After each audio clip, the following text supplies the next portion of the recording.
The question is that the question be now put. Those of that opinion will say aye. Sorry? A point of order, Honourable John. Mr. Speaker, I understand you're taking the point of order. You're taking a vote that we actually stop debating on this part of the bill.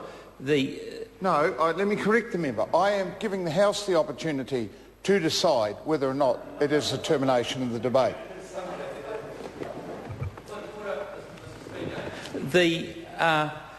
This is a very important piece of legislation. It has far-ranging ramifications on all New Zealanders. There's a massive transfer of wealth from all New Zealanders to selected iwi, and the ACT Party has already given notice, Mr. Speaker. Order. Member may sit. I've taken all those things into consideration. Well, I'm on my feet, but I intend to put the motion.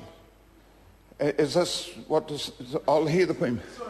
I could just have clarity. As a new member, sometimes we're a little bit hazy on these rules, but excuse me, Mr. Chair, if I could just have clarification. I understood that you could not call the motion if new information that was actually in the bill had been put forward. Am I wrong on that? No, well, I make a judgment across a range of things as to when it's time for the closure, and I take the matter very seriously. And the member will be aware that I've been here for some time, and it's not my intention to curtail a debate for the sake of being obstreperous. So I'm going to put the motion. The question is that the question be now... Sorry. Honourable John Buscount. Mr. Chair, the ACT Party has given notice that we've got a number of amendments on this bill. You seem to be denying us the chance to put them, and I'd ask that the Speaker be recalled. Well, the member has to move that as a motion, and the member is entitled to do that. I can forecast what the result will be. That's happened several times. But if the member wants to do that, that's his right. Mr. Speaker, I'd like to move a motion that the Speaker be recalled. The question is that the motion be agreed to. Those of that opinion will say aye. Aye. Contrary, no. The ayes have it.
Mr. Chairman. Mr. Speaker, the House and Committee has determined by vote that you should be recalled to rule on my decision to take a closure on Part 1 of the bill. Part 1 has clauses 3 to 10 and a schedule. There have been a number of amendments to the bill, but the debate has been going for just on 2.5 hours. There have been 27 calls. Every single member in the House who has been seeking a call had had an opportunity to have at least one call. Some members had called 3 times. I considered the debate had reached a conclusion, and so I accepted the call for the closure.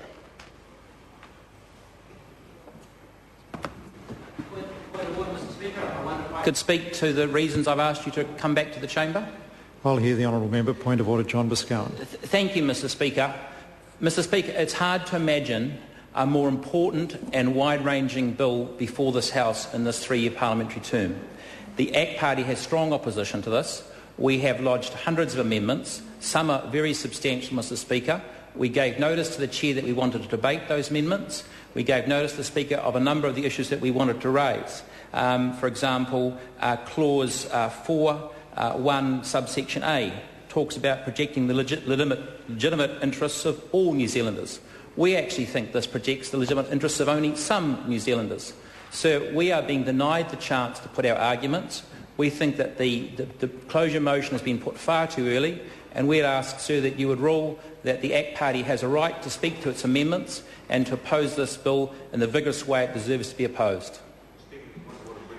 The Honourable Darren Hughes. Mr Speaker, I don't want to comment on the substance of the motion to recall you by Mr Boscawen. He's given his reasons to you for that. The only thing I'd note, not by way of challenging the Chairman, but I note that we started debate on Part 1, the part we're currently at, just before 5 at 4:45. So we spent about an hour and 3/4 on Part 1. I think the Chairman's added together the debate on the preamble with the debate on Part 1 to get to that figure he used of 2.5 hours. There's certainly been a substantial debate, and I think that's been because there have been so many amendments set out in the Minister's SOP. But that was just might be of some help to you, sir, as you're reflecting on the ruling you will inevitably be making.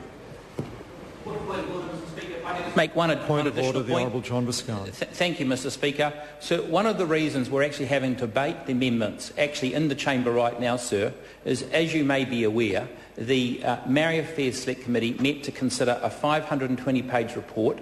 Order. I don't believe that is helpful to the House. The member made a perfectly fair point of order a moment ago, but I don't think we need to get into that detail. The Speaker's rulings on this issue have been in place for some time, and in fact they go back in our current Speaker's rulings to 1931, and there's good reason why the Speaker's rulings are the way they are, and that is that the Chair of the Committee of the Whole is obviously in the best position to assess the state of the debate. The Chair has reported to me that there have been 27 calls on Part 1, that some members have had up to 3 calls. And the Chair of the Committee of the Whole is clearly in the best position to assess whether or not a closure motion, when put, should be accepted. And Speaker's ruling 65.3 is particularly clear on this matter. The Chairperson is the sole judge as to whether or not he ought to sanction the putting of the closure motion, and it must be left entirely in his hands. Excuse the sexist language here, but obviously there was a male chair of the committee back in those days. And what's more, Speaker's ruling 65.4 goes on to say it is not for the Speaker to second-guess the Chair's judgment on the closure. If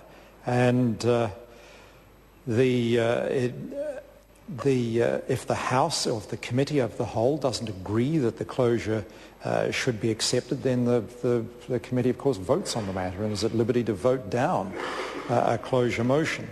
So I believe, in all conscience, stick with the existing Speaker's rulings on this matter, that the Chair of the committee must be the sole judge of whether or not the closure motion should be accepted and put to the committee for the vote. And I must, on that basis, return the matter to the Chair of the committee. I'll briefly hear a point of order. Just very briefly, Mr. from Speaker. Stuart Nash. You mentioned there have been 27 calls on this, and some people had spoken 3 times. And the Speaker's ruling 65.1 says the move of a closure motion is treated as a speech. I think you may find, Mr. Speaker, that a number of those 27, if not half, would probably actually be closure motions, because whenever there is at the end of every Labour or opposition or ACT or other speech, a closure motion is put by the government. Order. I've made a ruling, and therefore the matter is now closed, and I declare the House back in committee. I've declared the House back in committee. I've made my ruling on the matter and declared the House back in committee on the bill.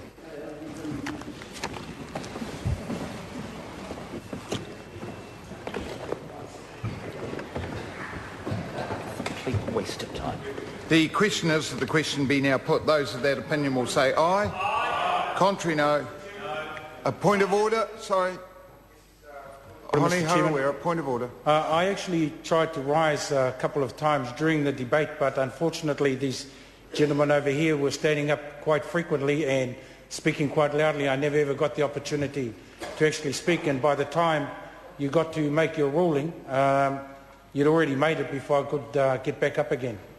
So I would appreciate the opportunity to speak to this. Well, I have to say to the member, I was being particularly attentive and I didn't notice. That's probably my mistake, and his objection to me not giving him a call is noted, and I will be more vigilant in the future. The question is that the question be now put. A point of order, Honourable John. Sir, my understanding is when you reported to the Speaker, you actually said to the Speaker all those members who sought the call had been given it. And surely Mr Honi Harawira is saying... The matter has been dealt with. Please sit down. The question is that the question be now put. Those of that opinion will say aye. Aye. Contrary, no. No. Ayes have it. Party vote. The clerk will conduct a party vote. New Zealand National. 57 votes in favour. New Zealand Labour. 42 votes opposed. Green Party. 9 votes opposed. Act New Zealand. 5 votes opposed. Māori Party. 4 votes in favour. Progressive. United Future. 1 vote in favour. Honourable Chris Carter.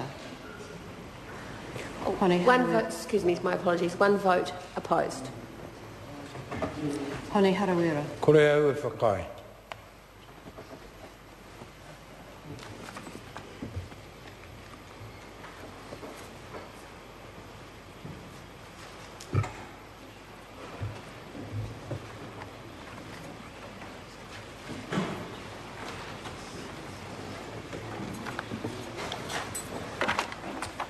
The ayes are 62, the noes are 58. The questions will now be put. And the first question is an amendment in the name of Hilary Calvert to clause 4, 1A and C set out on SOP 209. The question is that the amendment be agreed to. Those of that opinion will say aye. Aye. Contrary, no. No. The noes have it. Party vote. The clerk will conduct a party vote. New Zealand National. 57 votes opposed. New Zealand Labour. 42 votes in favour. Point of order, Mr Chairman. A point of order, Honourable Darren Hughes. I understand this member, Hilary Calvert, has a number of amendments that she is putting forward. Well, what number is this one, please? This is the first one, which is on SOP 209 to clause 4, 1A and C. Thank you. Sorry, could you repeat his vote, please? Could Labour repeat their vote? 42 votes in favour. Green Party. 9 votes opposed. Act New Zealand. 5 votes in favour. Māori Party. 4 votes opposed. Progressive. United Future. 1 vote opposed. Honourable Chris Carter. 1 vote opposed. Honi Harawira. Kore au e whakai.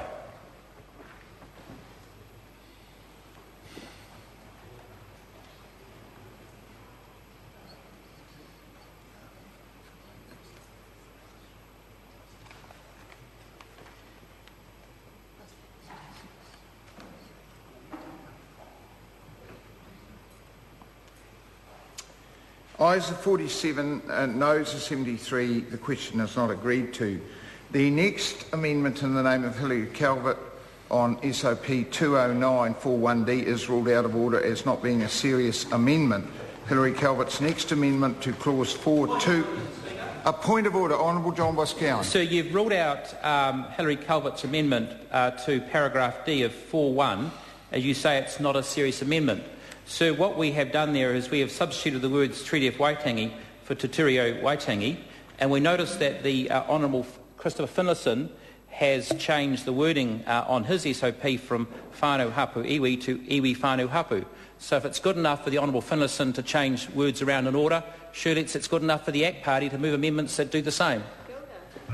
Look, there are a suite of Speaker's rulings on page 111 to page 114. I have sought advice. I have given this matter some serious consideration. The amendment is ruled out of order. Now we move to the third Hilary Calvert amendment, 42A, set out on